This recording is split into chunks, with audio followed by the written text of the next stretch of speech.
Mr. President, my distinguished colleagues, I rise on a matter of personal and collective privilege to uncover schemes surrounding a systemic problem in our country, one that submerges our nation not just in floodwaters, but in depths of corruption. In the course of our research and investigation, we encountered several words. Their meanings we could not find in the dictionary. So, we looked somewhere else. Alas, we found them in the corruptionary. We have a saying, a leaky roof today is a ruined home tomorrow. Thankfully, President Bongbong Marcos himself has taken decisive steps to plug the leaky roof as a determined follow-through on his striking rebuke and appeal to conscience with his resounding admonition, mahiya naman kayo. Wasting no time after his stern warning during the last SONA against those who misuse public funds, Malacanang established and launched the Sumbong sa Pangulo website last week. I commend and sincerely thank the President for this open source website.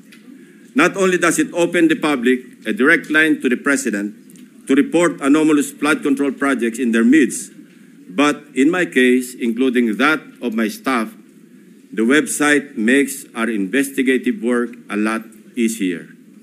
For one, the coordinates that the website provides showed us a faster way to find shady, even ghost projects. Last week, the President took aim. Today, I am pulling the trigger. Para sa ating mga kababayan, nakatutok ang aking presentasyon sa araw na ito sa mga flood control projects pa lamang. Hindi pa rito kasama ang iba pang mga infrastructure projects na punong-puno rin ng anomalya.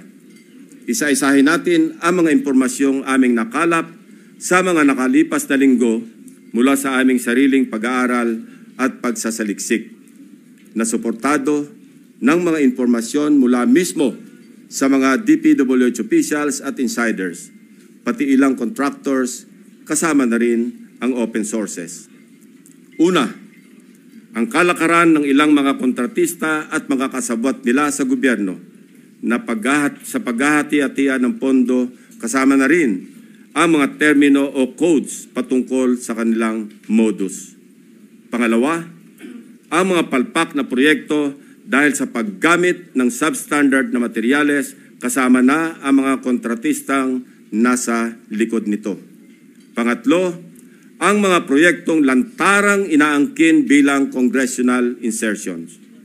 Pangapat, ang patuloy na pagbaha sa iba't ibang lugar na narating namin kahit taon-taon ay paulit-ulit na binubuhusan ng bilyon-bilyong pondo.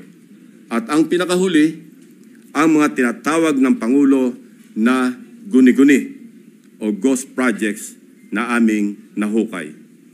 For over 15 years, from 2011 to 2025, we appropriated more than 1.9 trillion pesos for flood control management program under the budget of the Department of Public Works and Highways alone. Sa loob lamang ng 3 taon, mula 2023 hanggang 2025, higit 1 trillion pesos ang ating inilaan sa ilalim ng 3 naipasang budget measures para sa flood control. Halos 53% ng kabuuang pondo sa loob ng 15 taon.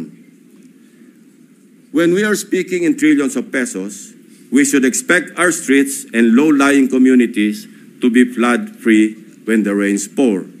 Gayunpaman, sa paghagupit ng magkakasunod na habagat at mga bagyong Krising, Dante at Emo, ilang linggo pa lamang ang nakalipas, kasamang winasak at inanod ng baha ang bilyon-bilyong pisong halaga ng mga flood control projects na halos bago at kakukumpleto pa lamang na dapat sana ay nagbigay proteksyon sa ating mga kabahayan at komunidad. Corruption has been so pervasive and systemic that doing so is like the piece of cake. And when I say piece of cake, I mean that funds for a specific project are divided, shares vary depending on greed, big parts swallowed by corrupt operators, both from the public and private sectors, leaving only crumbs for actual project implementation. May ilan pa ngang proyekto, hindi man lang nagtira para sa taong bayan. Ang tawag ng Pangulong Marcos dito, guni-guni o ghost projects. Mr. President, let me illustrate an example of the pie sharing in a severely corrupted project. Nais kong bigyan diin na hindi ito representasyon ng lahat ng kalakaran sa flood control project sa buong Pilipinas. While the pillaging pattern is relatively the same, the pie sharing varies depending on the level of greed. Ihiwalay muna natin ang mga regular o legal na buwis at insurances na automatic na binabawas sa mga proyekto. 5% value-added tax, 2% withholding tax, 1% para sa bonds and insurances at 1% materials testing. Ibawas na rin natin ang allowable contractor's profit na 8 to 10%. Halimbawa, sa 100 million piso na pondo para sa flood control project, kung ibabawas ang maximum allowable deductions, nasa 82 million ang matitira para sa proyekto. Pero hindi pa rito nagtatapos, Mr. President. Kakatayin pa ang budget para sa mga lagay, commissions, SOPs at iba-iba pang terminong binubuo para sa shares ng mga korap. Sa mga halos magkakaparehong impormasyon na aming nakalap, ganito kagarapal ang sistema sa hatian ng isang maanumalyang proyekto. 8 to 10% para sa mga opisyal ng DPWH. Swerte na daw kung pumayag ang district engineer na 6% lamang ang parte niya. May ekstrang 2 to 3% pa na parte ang district engineering office kung may sosobra sa contractor's profit. Na-compute na rin kasi ng district engineering office ang tutubuin ng contractor mula sa project at sinisiguro na nila na sosobra ito sa allowable profit para mayroon pa silang kukubrahin. Ang tawag nila rito, reseta. Reseta dahil ang presyo na itinakda ng District Engineering Office ay nakasulat at napagdesisyonan na. Parang gamot, Mr. President, lulunukin na lang ng contractor. 5 to 6% para sa mga miyembro ng Beach and Awards Committee or BAC. 0.5 to 1% para sa COA. Mr. President, meron pa ngayon tinatawag na passing through or parking fee na aabot sa katumbas na 5 to 6% ng pondo. Ito ang itinuturing na royalty, ang tawag sa lagay na ibinibigay sa politikong may kontrol sa distrito kung saan i-implementa o itatayo ang proyekto. Lo and behold, Mr. President, 20 to 25% ang karaniwang napupunta sa funder o project proponent na politiko. Mr. President, ang matitirang pondo para sa pagpapatayo ng proyekto ay napakaswerte ng umabot sa 40% o 40 million pesos alisunod sa ating halimbawang 100 million pisong pondo para sa proyekto. Mr. President, there is an evident pattern of this nasty distribution of public funds among crooks. Ito ay base sa mga case studies na aming pinuntahan at masusing inimbestigahan sa iba't ibang dako ng bansa, partikular sa issue ng flood control. Hindi na namin isinama sa aking presentasyon ang mga naikutan at ibinunyag na ng Pangulo. Ang malinaw na malinaw. Halos pare-pareho ang pattern kung paano minamasaker ng mga kawatan ang pondo ng bayan. Nauna na po itong iniulat ng ating Pangulo noong nakarang linggo. Nang banggitin niya ang mga items na pare-pareho ang contract cost sa kabila ng pagkakaiba-iba ng specs, disenyo at haba ng proyekto. Panoorin po natin ang video. Pag sinabi, may 50 project, pare-pareho, 150 million lahat. Pare-pareho lahat. Imposible yan. It is impossible for one barangay, even if they are the next barangay, to have the exact same project to the exact same amount with the exact same contractor. Imposible yan. Sa parlance po na ang nakakaalam lamang ay ang mga kasali sa gulangan sa pondo. Ito po ang tinatawag na distinct. Distinct ang mga budget items na makikita sa General Appropriations Act at awarded contracts na may pare-parehong halaga para sa magkakalapit man o magkakalayo na proyekto. Distinct dahil ayon sa aming mga informants sa loob ng DPWH at kinumpirma ng ilang contractors, coded na budget ito para mayroong pagkakakilanlan ang mga quote-unquote may-ari ng proyekto. Para sa mga nakakaunawa, ang ibig sabihin po ay akin yan. Sa Bulacan First Engineering District na pinamumunuan na magkasunod na tinanggal sa pwesto na sina dating District Engineer Henry Alcantara at ang pumalit sa kanya na si Bryce Hernandez. Napag-alaman naming talamak ang ganitong kalakaran. Bakit?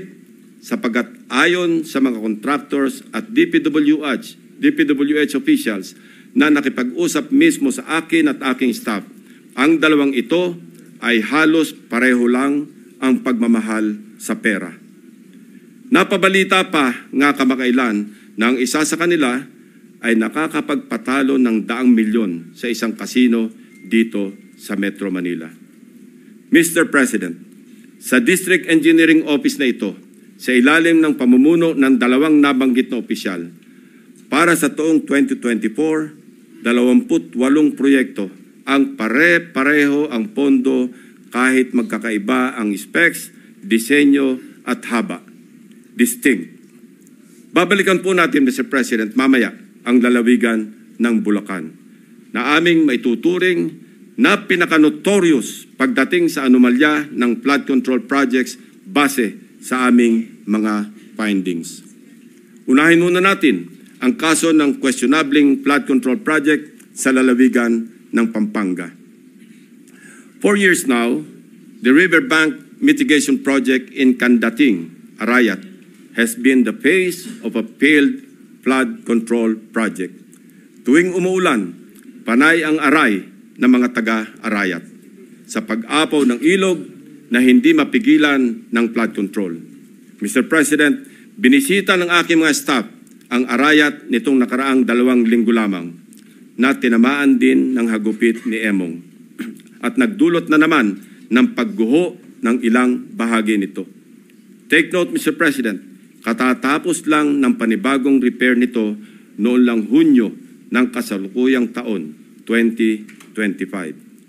Sa itsura ng structure, tila baga hindi binibigyan pansin ng gobyerno ang Candating. Pero kung babalikan natin isang taon pa lamang ang nakakaraan o noong Agosto 2024, may gumuho ng flood control matapos mahagupit ng monsoon. Mr. President, a review of the budget books shows that we started funding the construction, rehabilitation of slope protection along Pampanga River, Candating, Arayat, Pampanga, way back in 2018. Let me give a rundown. In 2018, we already spent 20 million pesos on a project for the construction, rehabilitation of slope protection along Pampanga River, Candating section, Arayat. Kalaunan, nasira. Since then, it has become a cycle, Mr. President. We used the people's tax money to repair it in 2023 for a contract price of 91.6 million pesos. It was repaired again by another year's tax money in 2024. This time, not once, but twice, 91.8 million for Phase 1 and 91.4 million for Phase 2. Take note, 20 million pesos lang ito sa una at original construction. If the original construction cost was only 20 million pesos in 2018, why did the repair cost balloon to 350% or 91 million in 2023 and another 183 million pesos in 2024, or an overall increase of 815%? Aba, at nawili na ang funder ng Edmarie Construction na siyang palaging nananalong contractor sa Kandating, Arayat, Pampanga noong 2023 at 2024. Naglagay pa ulit ng 100 million pesos ngayong taon. Buti na lang, pinigil ng Malacanang ang pag-release ng pondo. Distinct din, but in a very distinct way. As I mentioned earlier, all of these were awarded to the same mighty contractor, Edmarie Construction and Trading. In total, Edmarie bagged 274.8 billion pesos in taxpayers' money for the rehabilitation and repair of Kandating na tila hindi nagsasawa sa kare-repair. Hindi lang po yan ang issue ng Edmarie. How can this contractor, with an unusual share of controversies, including being delisted as DHSU builder in 2023, be trusted to rebuild its own consistently collapsing project, which has evidently come with great cost and loss to the government? Paulit-ulit ang pag-repair, ngunit ganito pa rin ang kalagayan sa Kandating, Arayat. Arayat ko po. Mr. President, magtungo naman tayo sa Hilagang Luzon, partikular sa probinsya ng La Union, kung saan matatagpuan ang Bawang River Basin, na kung saan matindi ang congressional insertions. Sa tulong ng mga concerned groups and individuals, napansin namin ang bilang ng flood control projects na bagamat wala sa National Expenditure Program noong 2024, ay biglang tumubong parang kabute sa General Appropriations Act ng nakaraang taon. Halimbawa, ang construction of flood control structure along Bawang River Basin. 2 items lamang na may tig 50 million pesos ang nakalaan sa bahagi ng Nagilian. Samantalang, ang bayan ng Bawang ay wala pong proyekto sa National Expenditure Program. Abracadabra, sa naipasang 2024 General Appropriations Act, nagkaroon ng 10 items na nahahati mula Package 1 hanggang Package 10 na may tig 98 million pesos ang biglang umusbong para sa Nagilian. Sa kabuuan, ang 10 packages na ito ay umabot sa 967.4 million pesos. Halos 1 bilyong piso kumpara sa 2 tig 50 million lamang sa 2024 NEP. Sa Bawang naman, 7 packages ang lumitaw na may magkakaparehong halaga, 89 million pesos each. Sa kabuuan, ito ay nagkakahalaga ng 623 million pesos mula zero budget sa NEP ng 2024. Sa aming masinsing pagkalkal ay natuklasan naming iisang kontraktor ang naawardan ng lahat ng packages na ito, ang Silver Wolves Construction Corporation. Distinct pa rin, distinguished colleagues. Ito ang nabanggit kong pork barrel insertions kanina, Mr. President. Meron pang mas matinding congressional insertions, ipapakita ko sa inyo. Baco at Nauhan, Oriental Mindoro, Aguila congressional insertions. Mr. President, when flood control projects fail to stand against the tides, we are compelled to question the feasibility of the project and the technical capacity of the contractor. But what if an elected congressman or a political group claims ownership of the project? Is it not both proper and necessary to scrutinize their motivations and examine the extent of their involvement, and perhaps to hold them responsible? This explains the logic why I am insisting to make transparent the identities of the proponents of the insertions from the House GAB, Senate version, and all the way to the BICAM. If they claim something as theirs, should they not also be accountable for its failures?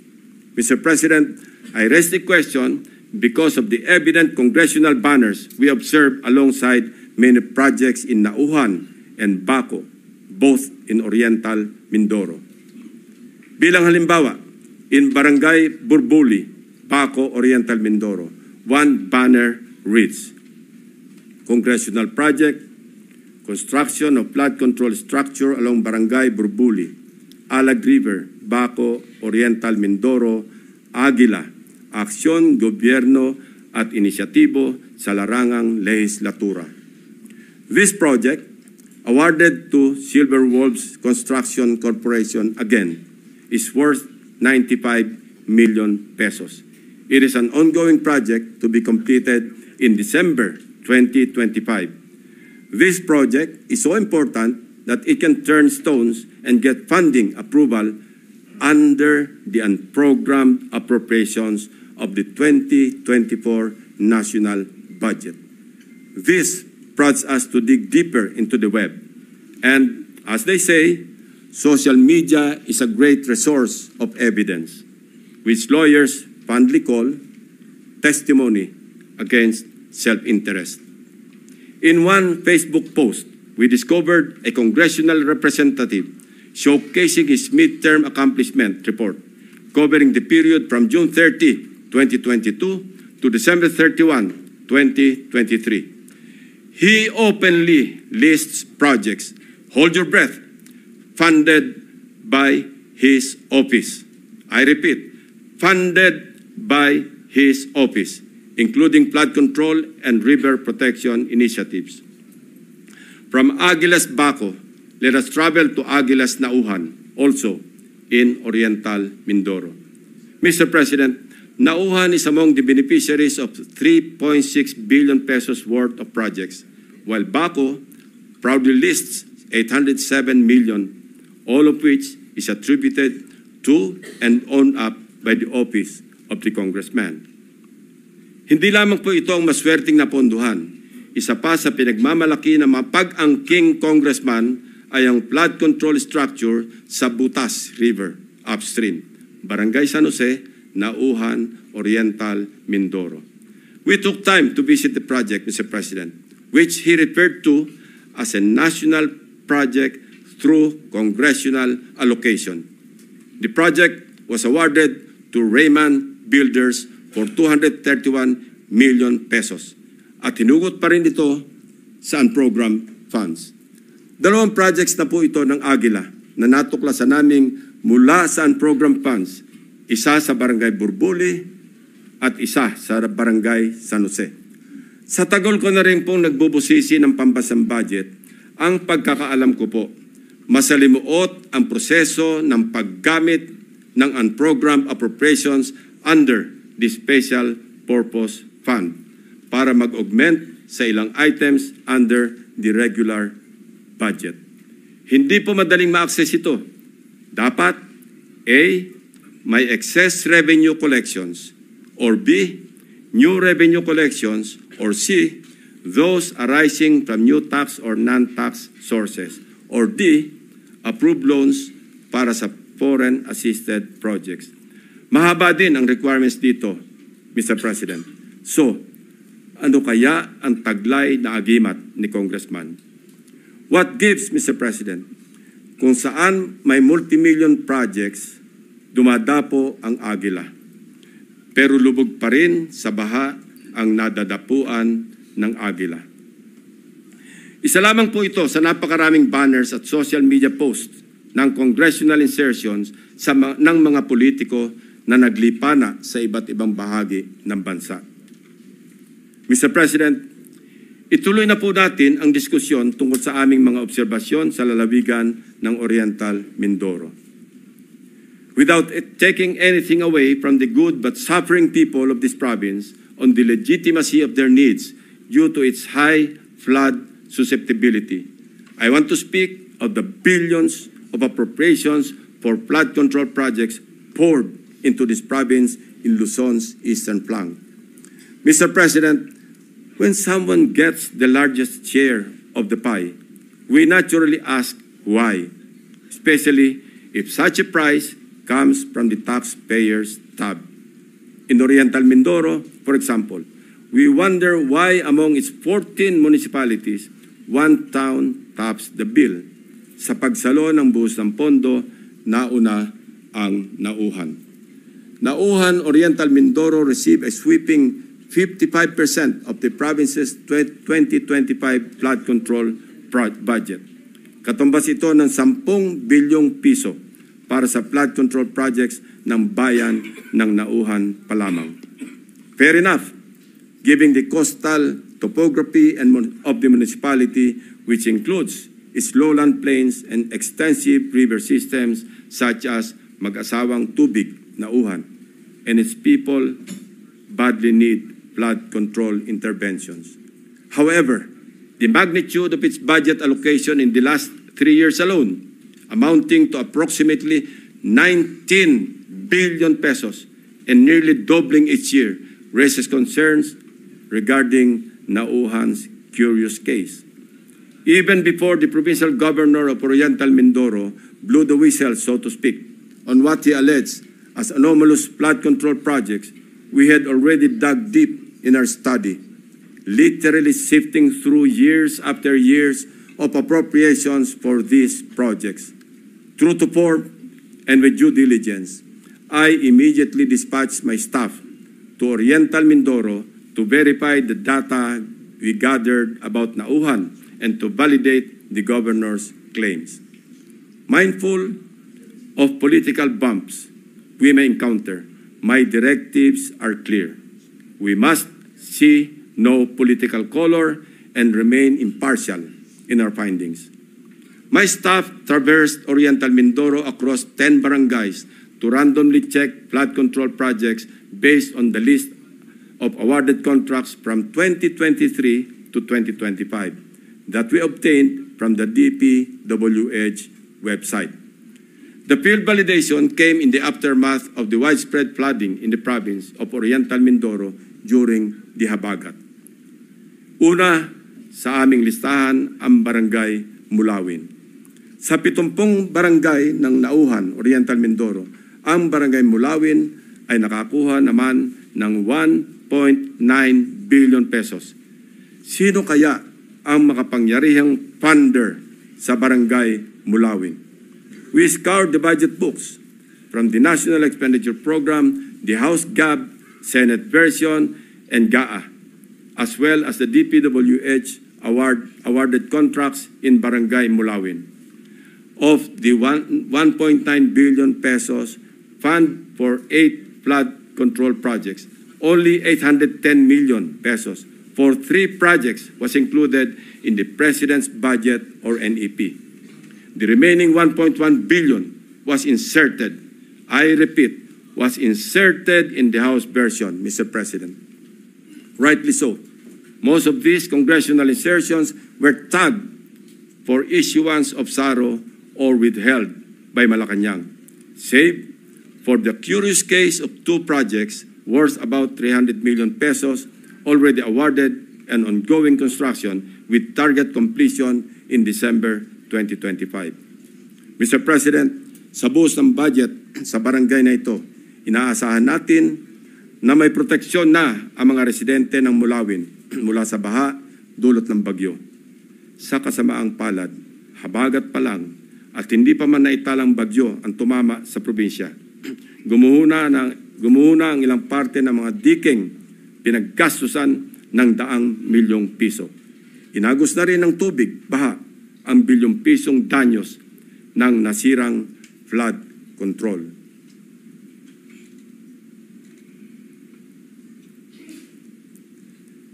Ito mismo ang parehong barangay na gustong inspeksyonin sana ni Governor Dolor noong nakaraang Sabado lamang, kung saan napabalita ang pagharang sa kanya ng security personnel sapagkat ayon daw sa kontraktor ng proyekto, kinakailangan ng written approval mula sa DPWH bago makapasok ang sinuman sa construction area. Mabuti na lamang Napuntahan na rin po ng aking team ang di umano'y restricted area na ito noong unang linggo pa lamang ng Agosto. Actually pinagbawalan din ang aking staff na lumapit sa proyekto. Pero sapat na ang kuha ng aming drone upang makita ang mga depekto ng construction dito. Na halatang gusto ng naturang kontraktor na isikreto dahil sa ginagawang paghahabol upang kumpunuhin at remedyohan ang palpak na proyekto at mapagtakpan ang kanilang kapalpakan. We are willing to submit our drone shots and other pieces of evidence to assist in the investigation and prosecution of those involved in these anomalous projects. Mula sa aming sariling footage, kitang-kita ang mga bahagi ng road dike na ginawa noong 2024 na gumuho. Ang nakikita niyong flood control project ay nagkakahalaga ng 204.8 million pesos na base sa official record ng DPWH ay completed project na nito lamang Pebrero 2025. Halos 3 buwan pa lamang ang lumipas, Mr. President. Gayunpaman, kabago-bagong proyekto, gumuho na agad ang dike dahil sa nakaraang bagyong Krising, Dante at Emo. Kasama ang lagpas 200 milyong pondo na inalaan dito. Sa kahabaan pa rin ng Bukayaw River, natagpuan naman namin ang isa sa mga congressional insertion na nagkakahalaga ng 137 million at inaasahang matatapos ngayong Disyembre. Kasabay ng hagupit ng habagat, inanod na rin ang malaking bahagi ng binubuong dike. We heard grim stories about why these structures fall easily. From the improper embankment mix of gravel, sand, and stones, sheet piles cut in half, and lower-grade reinforcement steel bars. Tinipid, sinadyang minali, at shortcut ang pagkagawa. Sad reality, Mr. President, is mayroon na rin silang standard para sa substandard. We go to another top-billing barangay, Barangay Tagumpay. Barangay Tagumpay, still in Nauhan, is another case of flood control. Sa taong 2023 at 2024, halos abot kamay na ng mga taga-Barangay Tagumpay ang Tagumpay na layunin nitong maging ligtas sa mga pagbaha dahil sa halos 2.55 billion piso na pondong nilaan dito. Binubuo ito ng 10 proyekto sa paggawa ng road dike sa mag-asawang Tubig at Bukayaw River. Sa ulat ng gobernador na bineripika ng aking mga staff, ang mga bahagi ng bilyones na proyektong ito, 2 beses na pong nasira ngayong taon. Ang pinakamalala, nitong nakaraang bagyong Emong. Sa mga larawan o video nakuha ng aming team, kapansin-pansin nga naman na imbes na graba, buhangin at simento, buhangin ang laman ng structure na ito. Kaya naman, ayon din sa mga residente, sa sandaling magkabutas, mabilis na pumapasok ang tubig at kinakain ang ilalim. Sa aming pag-imbestiga, hindi rin daw di umano masusunod o nasusunod ang dapat na lalim ng pagbabaon ng mga sheet piles na magiging suporta ng buong road dike. Isa pa sa nakita namin, ang Barangay Inarawan na dumanas rin ng pagguho ng bahagi ng river dike. Sa aming pagsisiyasat, isa ang barangay na ito sa pinakamaraming buhos ng proyekto noong 2023 at 2024. Tumabo po ito ng 1.764 bilyong piso para sa construction ng road dike sa kahabaan ng mag-asawang Tubig. Sa lahat ng proyektong nilaan sa Barangay Inarawan, tanging ang SunWest Incorporated ang nakakopo ng mga proyekto. Ito ang kontraktor na una na nating narinig sa ulat ng Pangulo bilang pang-8 sa mga kontratistang nakakuha ng pinakamarami at pinakamalaking kontrata sa flood control. Mr. President, Sinuyod din namin ang ilang pang-barangay na binuhusan ng pondo, ngunit hindi pa rin nakaligtas sa daluyong ng pagbaha dahil sa karamihan ay substandard, gumuho at hindi napanindigan ang pagiging flood control structure. Ilan sa mga ito ang mga sumusunod na ipapakita natin. Sa barangay Pinagsabangan 2, higit 228 milyong piso ang pondong nilaan, pero ang reklamo ng mga residente, putol-putol ang pagkagawa ng river control. Malaking bahagi rin ito ang gumuho ng nagdaang habagat. Sa barangay Melgar, nirereklamo ng mga residente ang mababaw na pagkakabaon ng mga bakal sa ginagawang dike. Sa taong ito, 3 coastal road shore protection ang itinatayo na ang suma total ay papalo sa halos 693 milyong piso. Sa barangay Arangin, mayroon ding ongoing projects na nagkakahalaga ng 109 million. Ngunit hindi pa man tapos ay nasira na ulit dahil sa habagat. Mr. President, for 3 years, 19 billion na pondo ang ibinuhos para sa flood control sa Nauhan. Umaapaw ang pondo pero lubog pa rin sa baha ang mga Nauhenyo. Ano nangyari, Mr. President? Kaninong mga bulsa inanod ang buwis ng taong bayan? Kung sa Oriental Mindoro gumuguho ang mga proyekto, mamaya po, Mr. President, ipapakita namin ang mga lugar naman na walang makikitang gumuguho. Hindi dahil sa matitibay ang paggagawa, kundi dahil hindi talaga maaaring gumuho ang guni-guni o ghost projects.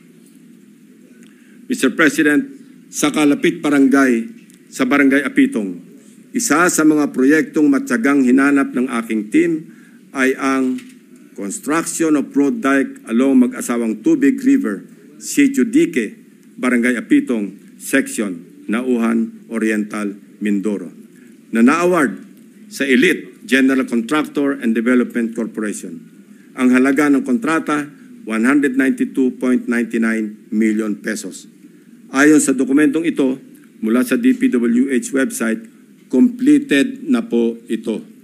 Ngunit, nang puntahan ng aking team, wala po silang nakitang proyekto sa Sitio Dique. Ayon din po sa pahayag ng mga residente, wala pong flood control na ginawa noong nakaraang taon sa kanilang sitio. Ang alam lang nila, mayroong gagawin pa lamang ngayong 2025.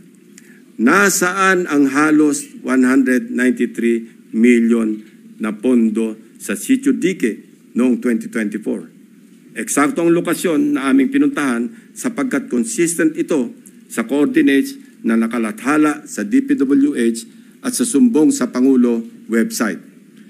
Guni-guni o guni-guni? Mr. President, distinguished colleagues, tuloy-tuloy na po tayo sa usapang guni-guni sa mga proyekto sa lalawigan ng Bulacan. Nasabi ko nga kanina ay ang pinaka-notorious sa aming mga case studies na sa ulat na rin ng mga taga DPWH officials at insiders at ilang contractors ay minumulto ng humigit kumulang 30 guni-guning proyekto. Una sa aming pinuntahan, ang siyudad ng Malolos, kung saan kitang-kita ang labis na pagbaha sa kabila ng una ng napaulat na buhos ng pondo sa probinsya. Isa sa aming binisitang proyekto ng aking team sa Barangay Calero ay ang construction of riverbank protection na may kontratang nagkakahalaga ng 77 million pesos. Ang kontraktor nito, base sa record, ay Wawaw Builders at tag as completed as of October 2024. Gamit ang coordinates sa sumbong sa Pangulo website, madali naming natunton ang lokasyon ng proyekto. Inabutan po namin ang flood control structure na ayon sa mga residente ay sinimulang gawin ngayong taon, 2025 lamang. Ibig sabihin po, ang pondo nito ay nasa taong 2025, hindi 2024. Sigurado kami sapagkat iba ang contract ID nito base sa DPWH billboard na inyong nakikita sa screen. Kinumpirma din po ng mga residente na walang flood control project na ginawa sa lugar noong 2024. Ang malaking tanong, ano ang riverbank protection structure na pinondohan at sinasabing completed dito? Ito po bang nakikita nating puting pader sa screen? Pader nga po yan, Mr. President. Perimeter fence ng subdivision. Mr. President, sari-saring gimmick, makapandaya lang ng milyones sa kaban ng bayan. Magtungo tayo sa susunod na barangay, Mr. President.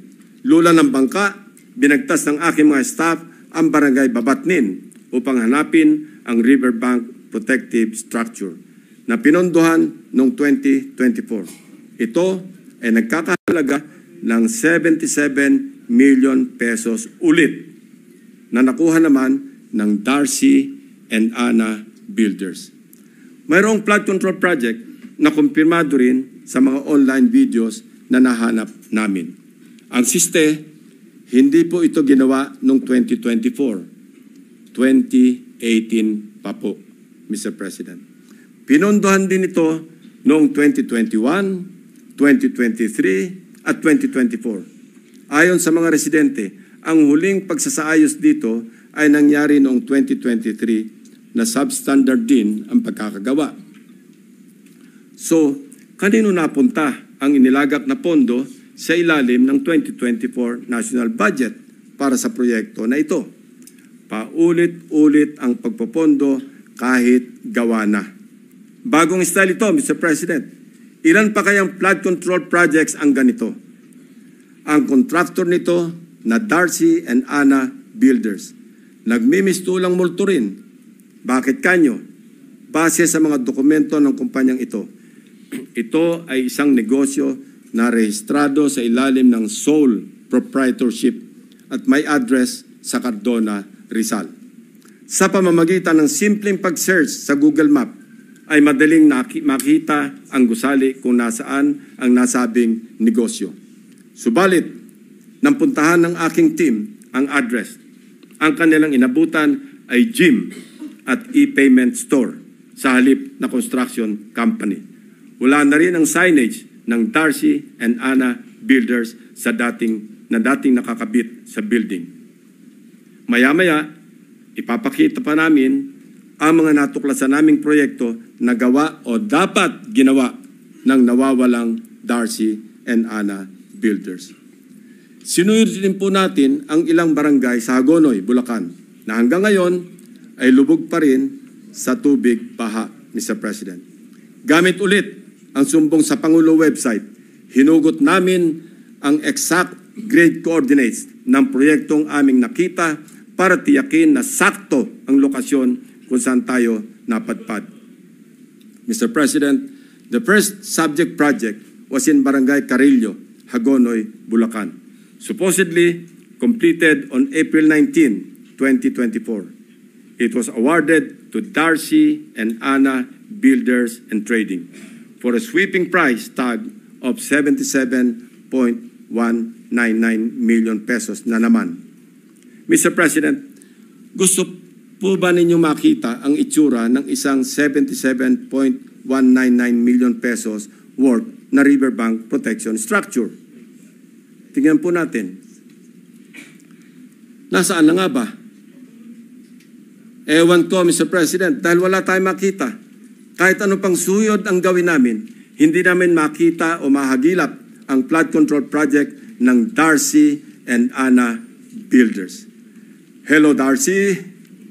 Ang Ana and Ana, nasaan ang flood control?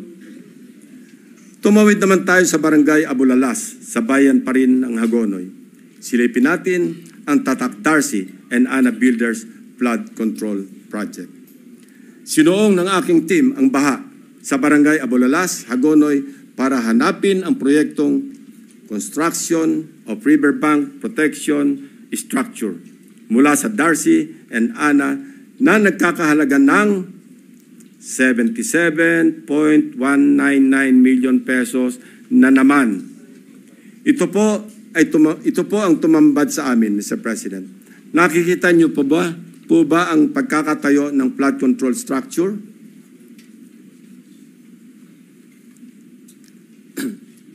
Hindi niyo po talaga makikita, my dear colleagues.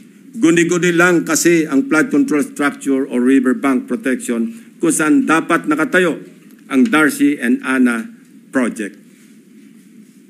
Iba rin ang kaso sa Barangay Iba.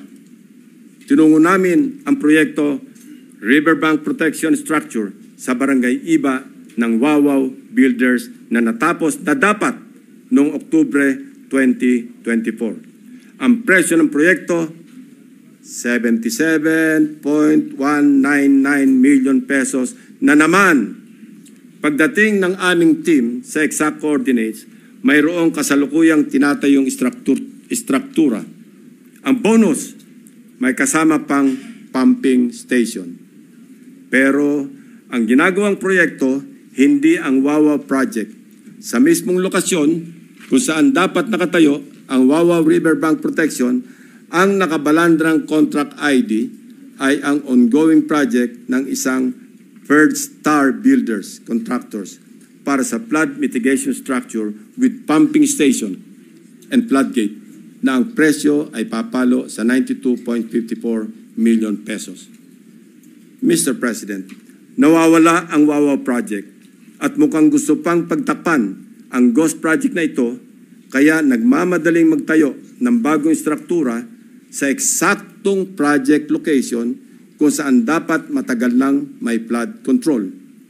Wawaw ang binisita, First Star ang dinatnan. Wawaw ang hinanap, First Star ang natagpuan.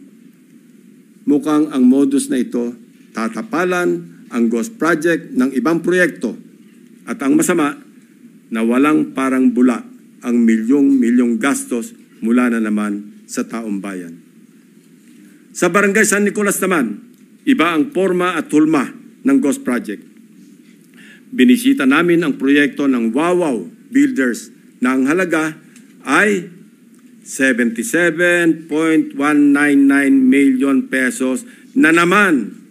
Ang nasabing proyekto, sinimulan daw noong Pebrero at natapos noong Disyembre 2023. Pero sa aming pagsisiyasat, 2017 pa lamang ay mayroon ng flood control sa lokasyong tinuro kung nasaan ang Wawaw project.